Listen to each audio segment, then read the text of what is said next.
Então, eu gostaria de passar agora para a Ana Glória Melcop, assistente social, sanitarista, coordenadora de um ONG, que é um Centro de Prevenção às Dependências em Recife, que tem feito pesquisas, inúmeras pesquisas em álcool e trânsito, em jovens e adolescentes em situação de vulnerabilidade. Então, com a palavra, Ana Glória. Bom, boa tarde. Cumprimento a mesa, cumprimentando Guadalupe, né, uma amiga, uma companheira de trabalho, quando iniciamos, né, com a questão de álcool e trânsito. É um prazer estar aqui na mesa, né, com esses colegas, aprendendo. E cumprimento a todos vocês, né, cumprimentando a minha grande amiga e também companheira de anos e anos de trabalho, Alda Roberta, e a equipe do Centro de Prevenção. Bom, minha gente, eu estou super feliz em estar aqui, né, em participar desse momento da Abrande. Acho que é um momento difícil de resgate e que imagino a luta e tenho consciência do que é organizar uma conferência. Então, queria parabenizar, né, a equipe organizadora, em especial a Fernandes, que nem está aqui, mas que chegue a ele meus agradecimentos. E aí eu vou usar... Como é que eu faço?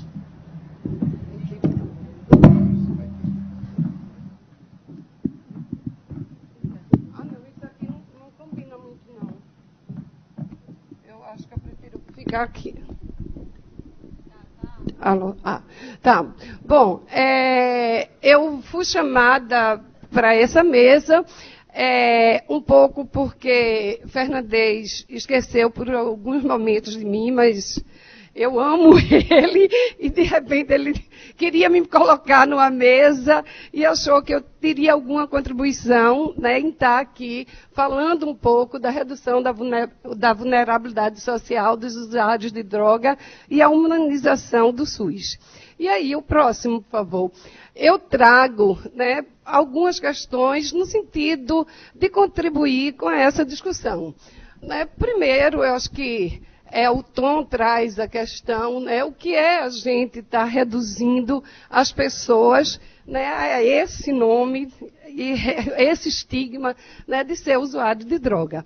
Então, eu recorro um pouco ao Denis, né, quando ele traz, né, essa grande limitação de a gente estar falando em craqueiros, em maconheiros, em dependentes químicos, né, em usuários de droga. Né, que ele, né, pede para a gente considerar a multiplicidade dos aspectos de vida dessas pessoas, inscrever o uso de droga nesse contexto da vida e não o contrário, a vida no contexto de uso de drogas. Então, eu acho que é um exercício que a gente tem que fazer, né, de considerar efetivamente a complexidade e a multiplicidade, né, de vida, dos aspectos de vida dessas pessoas. O próximo, por favor. Bom, e aí, né, completando isso, eu trago, né, Antônio Nery Filho, né, daqui de Salvador, né, um grande mestre, né, onde ele há muito tempo, né, vem discutindo efetivamente, né, que a questão do uso de drogas é indiscutivelmente uma questão humana, né, e que ele reforça, né, o que eu apresentei, o que o Denis traz, né, na questão de não limitar a questão dos humanos, né, a questão do uso de drogas. E aí eu trago essa citação dele, não são as drogas que fazem os humanos, já foi dito, mas são os humanos que fazem as drogas. Ou se dissermos de outro modo, em função dos buracos, faltas que constituem a estrutura de nossas histórias. Alguns de nossos filhos terão pequenos espaços para as drogas em suas vidas. Outros filhos nossos encontrarão mais facilmente nas drogas a possibilidade de suportar o horror da exclusão pelo nascimento. Entre uma história e outra, há todas as possibilidades. A vida é móvel. Nesse sentido, o uso de drogas será sempre, indiscutivelmente, uma questão humana. Né? Então, eu quero, de fato, assim, fazer uma homenagem especial a Nery, que eu acho que Nery, né, é um pouco da droga, né, cria dependência e dá muito prazer. Bom, próximo. Bom, e aí, né, eu também trago uma outra questão, né, por que só humanizar o SUS? Né, a gente continua insistindo, né, na questão do uso de droga, né, como uma doença, como uma patologia. E aí acho que a gente precisa ampliar também a questão da humanização para uma rede de cuidado, de proteção e de apoio. E aí vai entrar a educação, o trabalho, a moradia, a cultura, a saúde, o lazer, as relações sociais e o exercício, de fato, dos direitos e de cidadania das pessoas que fazem uso de droga. O próximo. Bom, e aí, né, retomando também o tema da mesa, a questão da redução da vulnerabilidade. E aí, né, eu recorro um pouco à história, né, quando a gente começou a usar, né, o termo vulnerabilidade. E aí foi no início da epidemia da AIDS.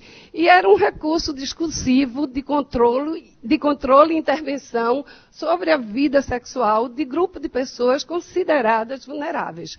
Então, eram os homossexuais, os usuários de droga, né, e as prostitutas. E a ênfase, né, era sempre no grupo de risco. Depois, o próximo, né, a gente passa, né, a usar a questão da vulnerabilidade de uma forma privada para problemas públicos e coletivos. Né, e aí a ênfase na questão dos comportamentos e situações de risco, mas a ênfase no indivíduo. Então, se você não se cuidar, a AIDS vai lhe pegar. Eu acho que todo mundo se lembra, né, dessa frase, né? Do que, né, no início da AIDS, responsabilizando, de fato, o indivíduo, né, por seu comportamento, por sua condição de vida. O próximo. Bom, hoje, né, o conceito ampliado de vulnerabilidade. Então, todos nós, né, somos vulneráveis, né, de um jeito ou do outro, em relação, né, a alguma coisa, alguma situação. Né? Então, vulnerabilidade significa uma condição instável. E aí, o próximo.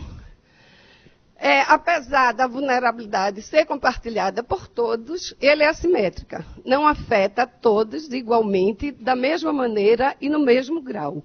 E aí, a gente passa a trabalhar com a questão da noção de vulnerabilidade. O próximo. E aí, né, quando a gente trabalha com a noção de vulnerabilidade, a gente está incluindo 3 planos analíticos: o individual, o social e o institucional. Né, e agora, mais recentemente, o próximo, mais recentemente, né, em 2001, né, Miriam Abramovay traz uma grande contribuição quando ela traz a questão das estruturas sociais vulnerabilizantes. Nesse sentido, o conceito de vulnerabilidade tem algo a ver com as condições sociais, econômicas e financeiras, com o acesso à informação e à educação, com o grau de consciência e de liberdade de cada pessoa. Tem, por fim, a ver com as desigualdades e as estruturas sociais vulnerabilizantes da nossa sociedade. Né? Então, né, falar dessas estruturas, né, vulnerabilizantes é falar, né, do modo de organização e de produção do trabalho, é falar da nossa sociedade capitalista e consumista e é falar da ética social. O século XXI trouxe o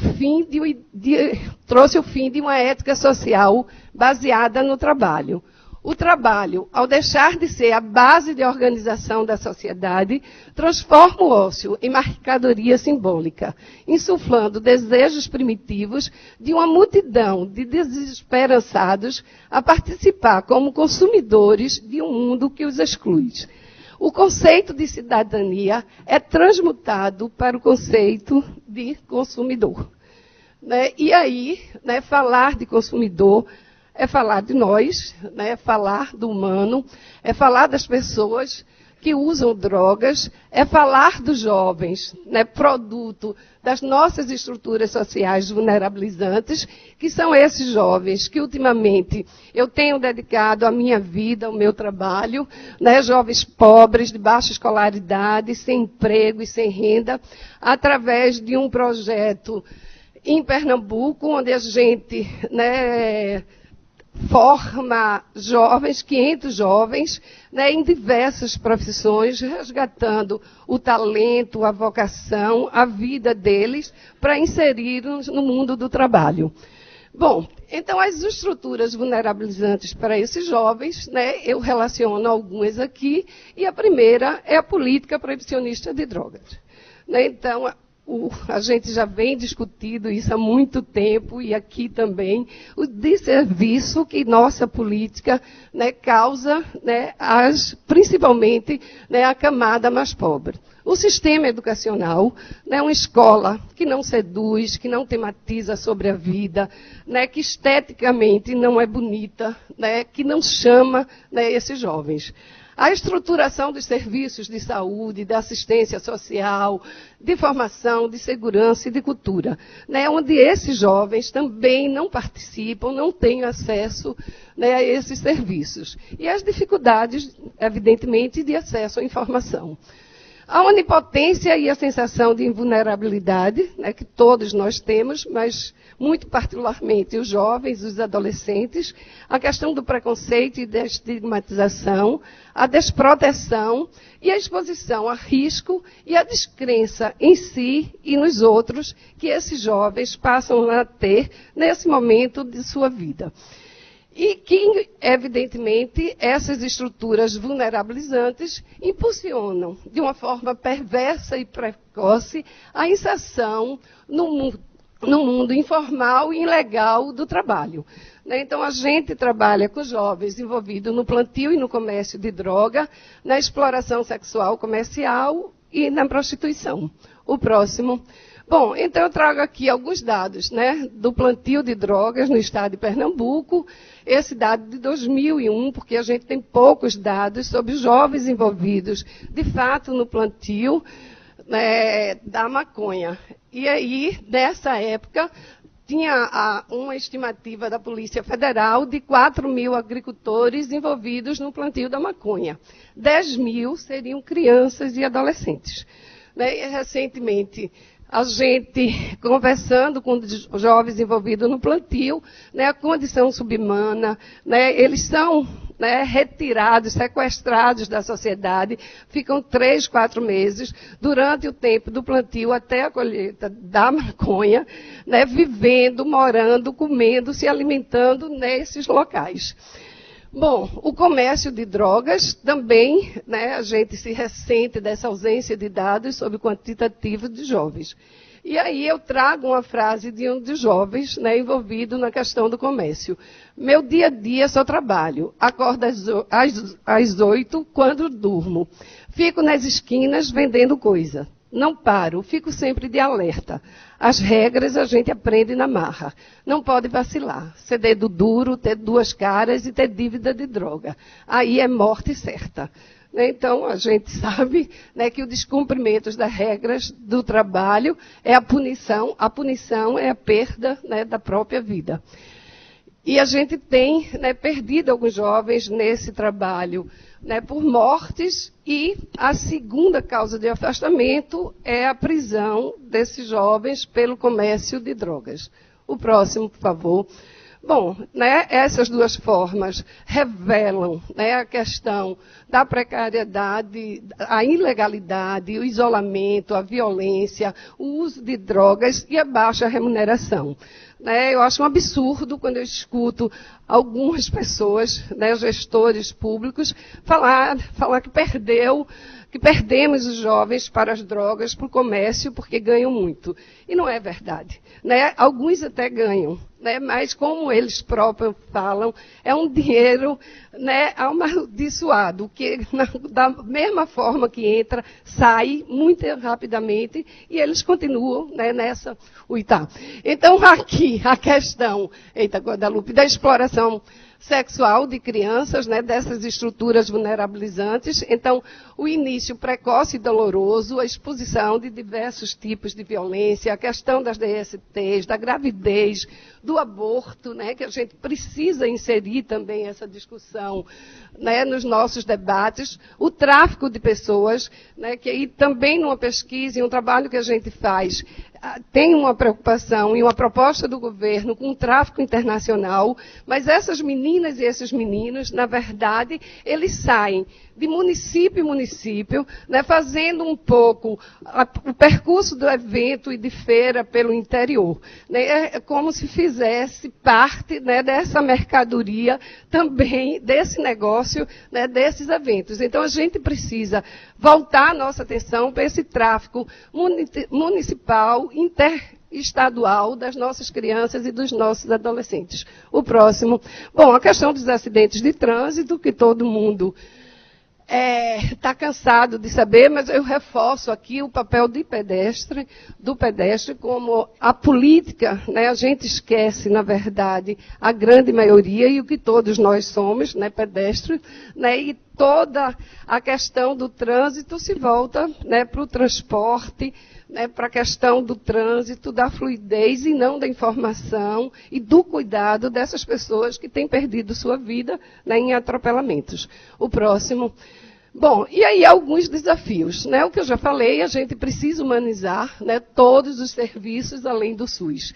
Né? Trabalhar com a questão da formação e qualificação dos diversos profissionais, enfrentar, né, o estigma, o preconceito, garantir o direito à informação, orientar sobre o consumo responsável, não só em relação ao álcool, mas a todas as drogas, proteger as crianças e adolescentes, a defesa dos direitos e deveres das pessoas que usam droga, garantir a participação e a voz, como Tom falou, né, dessas pessoas que fazem uso de droga, o direito à proteção, a todos os serviços, ao estudo, trabalho, moradia e lazer.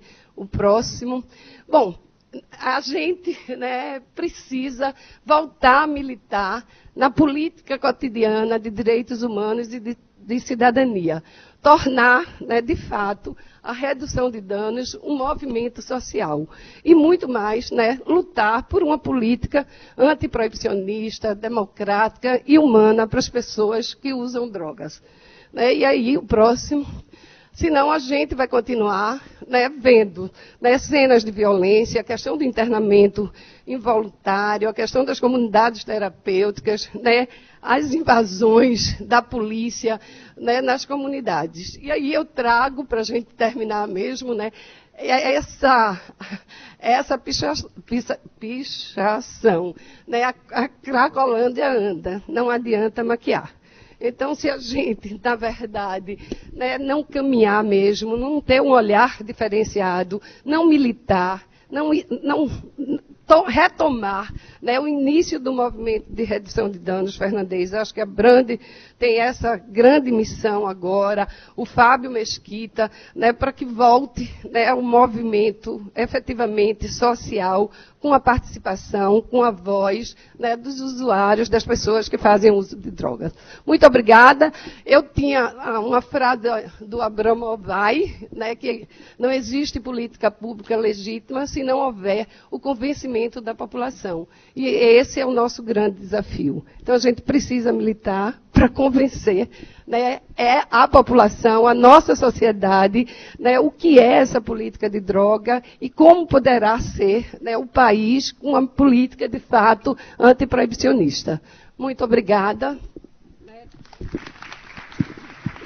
Obrigada, Guló. Obrigada, Guló, por essa fala afetuosa e apaixonada, mostrando que o sujeito que cuida também é muito humano, não é? E discutindo um pouco, ao trazer a questão da vulnerabilidade, os determinantes e os contextos de vulnerabilidade e algumas das suas consequências. Passo, então, aqui a palavra para Marco Duarte.